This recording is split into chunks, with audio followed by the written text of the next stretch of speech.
You thought her love would save you. You thought her gaze meant truth. But what if I told you? She never saw you. She only saw the mask you wore, the projection she needed. Every word, every touch, every smile was not a mirror of your soul, but a reflection of her fantasy. And you, blinded by the hunger to be chosen, played the role without knowing it. Carl Jung once wrote, "Until you make the unconscious conscious, it will direct your life, and you will call it fate." This is the brutal reality. You weren't loving her. You were loving the shadow she cast over your loneliness. You believed you had found completeness, but in truth, you had merely drowned in a story she wrote, and you agreed to act in. You gave her everything, didn't you? Your time, your dreams, your fire. And when she left, you thought you lost love. But what if all you lost was the illusion? Carl Jung warned us with a clarity that cuts deeper than any romantic delusion. The meeting of two personalities is like the contact of two chemical substances. If there is any reaction, both are transformed. But what he didn't say directly is that most men allow themselves to be completely dissolved, burned to ash, while the woman walks away untouched. Why? Because a man who doesn't know himself becomes clay for others to mold. Jung spent his life mapping the dark corners of the human psyche, unearthing the shadows that people deny. He saw that love, as most men understand it, isn't love. It's projection. You don't see her as she is. You see her as the canvas for your unspoken fears and unfulfilled dreams. And she, consciously or unconsciously, sees you not as a man but as a character in her private play. When the script no longer fits, she changes the actor, not the story. This isn't cruelty. This is psychology. Jung called it the animus and anima, inner archetypes of the opposite sex that live within us. Most men fall in love not with the woman herself, but with their own anima, their internalized feminine ideal. They mistake her for the savior of their emptiness. And she, sensing this hunger, becomes the mirror, reflecting back the version of himself he craves. But what happens when the illusion breaks? When her mask slips, or when she stops feeding the fantasy? Most men crumble. They believe they've been betrayed. Yet Jung would say they were never truly seen in the first place. They were seen as roles, the provider, the protector, the dreamer, never the man. Jung warned that a man who avoids his own shadow will be devoured by the shadow of others. You've seen it. Men bending their entire identity around a woman's approval, only to find themselves discarded when they've lost all shape. He called this self-betrayal the greatest sin, because it's the sin against your own soul. You believed she loved you. But who is this you that you speak of? The man who silences his own desires to please her? The man who bends his spine to fit into her expectations? That man is not you. He is a mask, a fragile illusion you willingly built, and illusions always shatter. Carl Jung said, "People will do anything, no matter how absurd, to avoid facing their own soul." And isn't that what you did in love? You hid from yourself by hiding in her. You thought her validation meant you were real, that her attention confirmed your worth. But here is the brutal truth. She never fell in love with you. She fell in love with the image you projected, the hero she imagined, the character in her dream. The moment you failed to live up to that fantasy, the curtain fell. Women don't need to own you directly. They only need you to surrender to the image they paint of you. They don't love the man. They love the potential they believe they can shape. And you? You were so desperate to be chosen that you became her sculpture, her puppet, her silent actor. Do you remember the nights when her silence drove you mad? You thought it meant she was unhappy. You thought if you tried harder, gave more, bent further, she would return to that warm gaze that once made you feel alive. But her silence wasn't unhappiness. It was a test of your will, your self-respect, your ability to stand without begging. And you failed, didn't you? You rushed to fill the void, to explain, to apologize for simply being yourself. Each time you did, You confirm to her and to yourself that your worth depended on her approval. This is the first illusion you must destroy. She is not your salvation. She is not your completion. She is a mirror of your weakness. Every time you placed her above your mission, you handed her the keys to your soul. And she, being human, did what humans do when they sense too much power. She lost respect for the one who gave it so easily. Love, as you've been taught, is a lie.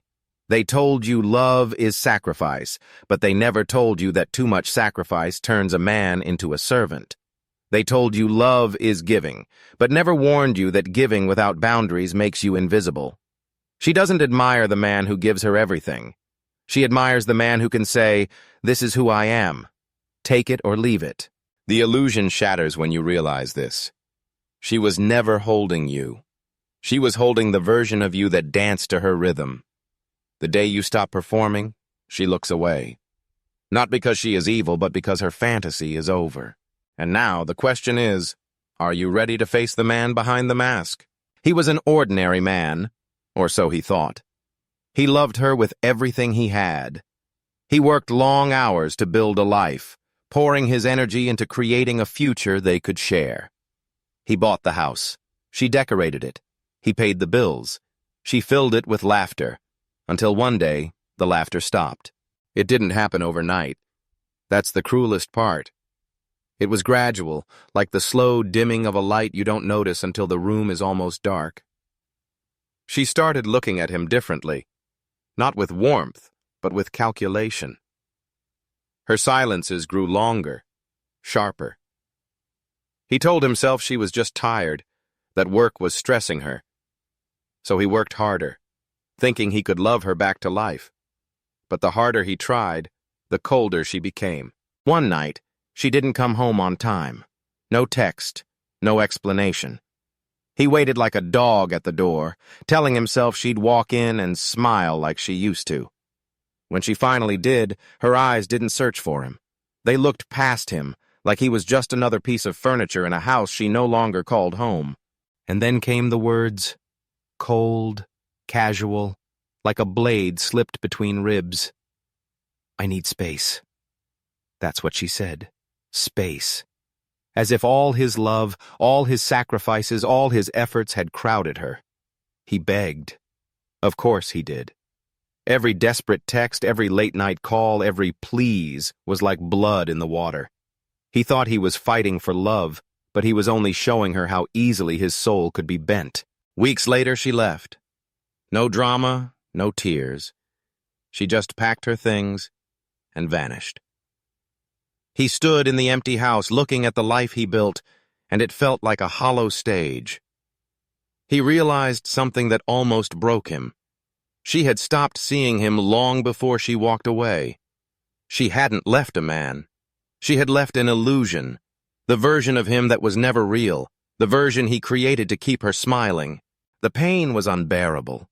It wasn't just the loss of her, it was the loss of himself. The collapse of the mask he had spent years wearing. He stared into the mirror and didn't recognize the man looking back, a man who had erased his own edges, silenced his own voice, sacrificed his own fire just to keep her from leaving. But in the rubble of that heartbreak, a quiet truth whispered. She didn't destroy him. He destroyed himself by abandoning who he was. And that realization, as bitter as it tasted, was the first step toward awakening. She is not the storm. She is the wind that invites the storm into your house. She doesn't need to tear you apart directly. She only needs to watch how you crumble when the air shifts. This is the subtlety of the feminine force. Not raw destruction, but the quiet seduction that makes you destroy yourself. Carl Jung called this projection, when a man projects his unlived life, his unclaimed fire, onto a woman. She becomes the canvas for his unspoken dreams, the goddess he worships, because he has forgotten how to worship his own mission. And here lies the danger. When you see her as salvation, you give her power she never asked to hold, power she cannot respect. Women are like rivers. They don't push you. They flow around you, carving away the edges of men who do not stand firm. A river does not ask you to kneel. But if you enter without strength, you will drown in its currents. The weak man calls this drowning love. He says, "Look how much I give, how much I endure, how much I suffer for her." But suffering for her does not make you noble. It makes you invisible. She tests you. Always. Not out of cruelty, but instinct. She does not want to follow a man who bends with every gust of wind. She wants to feel the weight of a rock, immovable, grounded in its own nature. When you crumble at the first sign of her silence, you show her you are not a rock. You are sand, waiting to be swept away. Think about her gaze. It isn't simply affection. It is study. She is always measuring. How quickly does he flinch when I withhold affection? How much of himself will he give before he says no? When you give without boundaries, you teach her that you are not a leader, but a follower in disguise. But here is the paradox. She doesn't truly want to lead. Deep down, she craves to follow something greater than herself. A man who lives for a mission, not for her mood. When you become that man, you stop being predictable. You stop being the pet that jumps when she calls. You become the mountain that stands, whether she stays or leaves. The feminine is not evil. It is simply nature, flowing, testing, reshaping.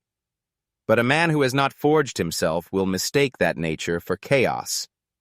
He will resent her for being what she is instead of mastering what he must become. The truth is brutal but simple. She is not there to complete you. She is there to reveal what you have not yet completed in yourself. You want to blame her, don't you? It's easier that way. To call her cruel, manipulative, cold. To convince yourself that she betrayed you. But the truth, the one Jung would force you to face, is that you betrayed yourself first. You volunteered. You handed over your power, your fire, your sovereignty, piece by piece, thinking this was love. She didn't steal it. You offered it, wrapped in ribbons of desperation, hoping she would see you as worthy. You believed that if you gave enough, time, affection, sacrifice, she would reward you with the one thing you could never give yourself, validation. Carl Jung warned, "Until you make the unconscious conscious, it will direct your life, and you will call it fate." And that's what happened to you. You called it fate. You called it love. But it wasn't love. It was the echo of a boyhood wound, the need to be seen, to be chosen, to feel complete through someone else's eyes. You didn't love her. You loved the reflection of your worth you thought you saw in her gaze. She didn't seduce you. You seduced yourself with the idea of her. Every woman you've placed on a pedestal was a mirror of your own unclaimed power. You turned her into a goddess because you refused to see the god within yourself. And what happens when you worship someone else? You shrink. You become a shadow of a man, a hollow echo, waiting for permission to feel alive. This is why Jung insisted on individuation, the painful, lonely process of becoming whole within yourself. Because until you walk that road, every relationship you enter will be a performance. You will keep bending to fit the role you think she wants, and each time you do, you'll lose more of yourself. The tragedy is that the very things you do to win her, constant availability, endless giving, emotional chasing, are the things that kill her desire for you. But do not hate her for this. Do not hate women for being what they are, mirrors, testers, reflections of your own strength or weakness. Hate the part of you that chose comfort over self-respect. Hate the boy inside you who never learned to stand alone, and then, with brutal honesty, let that boy die. Because until you stop looking to her for approval, you will never see yourself clearly. And until you see yourself clearly, you will always be lost. There is a power that few men will ever taste. It is not in wealth, charm, or perfect words. It is in the ability to walk away. To leave, not in anger, not as a game, but in silence that says, "I am whole with or without you." Carl Jung understood that freedom begins when we stop seeking approval. He wrote, "The privilege of a lifetime is to become who you truly are. And the man who can walk away is the man who has already discovered himself. He does not chase because he has nothing to chase. He does not beg because his worth is not in question. He does not collapse under her silence because his soul is not built on her validation. Most men cannot imagine this. They believe leaving means losing. But in truth, it is clinging that destroys you. The moment you fear her absence more than you value your own presence, you are owned. You've already handed over the throne of your soul, and no woman, no one, respects a man who has no spine left to stand on. Walking away is not revenge, it is revelation. It shows you where your power lies. You discover that her opinion, her approval, her affection, these are fleeting. They can vanish overnight as they have before. But your discipline, your principles, your mission, those are yours to command. Those are what make you unshakable. Understand this. A woman cannot manipulate a man who is willing to leave. She can test him, provoke him, pull every emotional lever she knows. But if he stands firm, if he chooses his mission over her moods, she will see something rare. She will see a man she cannot move. This isn't about playing hard to get. It's about being hard to break. It's about knowing that no validation, no fleeting affection is worth the price of your sovereignty. Because the moment you trade your soul to keep her, you lose both. When you walk away, you send a message, not to her, but to yourself. I will never betray myself again. And that message will echo louder than any words you could ever say. It will shape you into the kind of man who no longer needs to chase, who no longer needs to perform. You become a force, not a follower. She may come back, she may not. It doesn't matter. The point is not to win her back. The point is to win yourself back. There comes a moment when a man must choose. Will he keep orbiting around her, or will he rise into his own sky? Most men never rise. They stay chained to the idea that without a woman, they are incomplete. They believe solitude is failure. But solitude, if embraced, is the crucible where men are forged. Carl Jung would call this individuation, the journey toward wholeness. A man becomes truly alive not when he is adored, but when he is free. And freedom is not found in the arms of someone else. It is found in the silence of your own mountain. The mountain does not ask for approval. It does not move to impress. It simply stands, immovable, unshaken by storms. That is what you must become. Do you know why most men fear walking alone? Because when you are alone, there is nowhere to hide. No woman to distract you from your failures. No relationship to mask the emptiness in your chest. Just you, raw, unfinished, facing the terrifying question, who am I without her? Most men run from that question. The rare man stares into it until it burns away the lies. Your mission, your purpose, is the fire that will keep you alive when every other source of validation is gone. It is the work, the discipline, the legacy you build that makes you untouchable. A man without a mission is a man waiting to be consumed by the needs of others. But a man with a mission becomes the storm. He does not need to chase women because his life itself radiates power. He does not seek comfort because he knows comfort is the enemy of greatness. This solo path is not loneliness. It is preparation. The man who climbs the mountain alone becomes the man who can lead others, if he chooses. But the man who refuses to climb, who waits for a woman to carry him, dies in the valley, forgotten. Understand this. You were never meant to orbit her. You were meant to rise. You were meant to become the man who is not chosen because he pleads, but because he stands like a beacon of strength, a rare figure in a world of weak, desperate men. And here is the paradox. The moment you no longer need her is the moment you become most attractive to her and to the world. Because the man who can walk alone, who can build alone, who can suffer alone without breaking, is the man every woman secretly respects. Not because he is cruel, but because he is sovereign. You didn't lose her. You lost the part of you that only existed in her eyes, the weak, pliable, desperate version of you. And that is not a loss. That is liberation. Carl Jung once said, "The most terrifying thing is to accept oneself completely." Most men never reach that terror. They spend their lives performing, hoping for love, mistaking approval for meaning. But when you strip it all away, the validation, the fantasies, the masks, you are left with something raw, something real. And that, brother, is where your power begins. You were never meant to save her. You were meant to save yourself. She was never the goal. She was the mirror, the test, the storm sent to break the boy inside you so the man could rise. So rise. Walk away from the illusions you once called love. Walk away from the need to be chosen. Walk into the silence, the discipline, the mountain. Because when you choose yourself, when you stop begging to be seen, you become the one thing this world cannot ignore. A man who is complete, with or without her. If this truth has struck something deep inside you, do not let it fade. Like, share, subscribe, and join the mission to build men who no longer kneel for love, but stand for themselves.